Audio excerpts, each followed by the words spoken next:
jovem estava na festa realizada dentro do campus quando uma briga generalizada começou.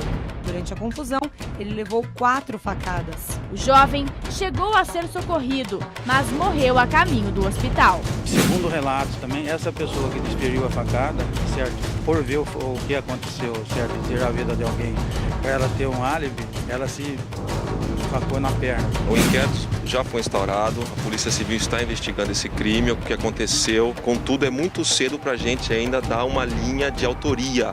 2 testemunhas afirmaram que Maria Tereza Peregrino, de 20 anos, foi responsável pela facada que matou o universitário de 21 anos. Ela é a namorada de Anderson Mohamed. O crime já está esclarecido.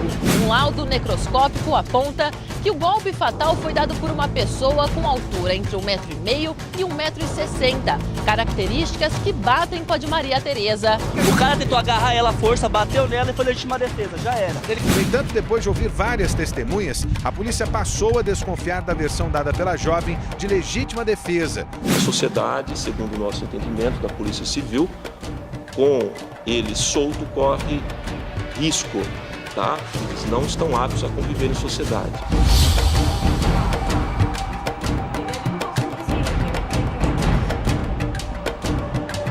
Exclusivo, Maria Tereza Peregrino, que segundo a polícia matou o estudante Denis Papa Casagrande da Unicamp, fala pela primeira vez à imprensa e com exclusividade dá detalhes ao Brasil Urgente sobre o crime ocorrido em setembro deste ano.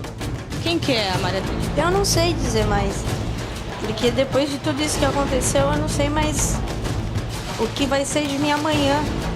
Eu não sei, de verdade, eu não sei.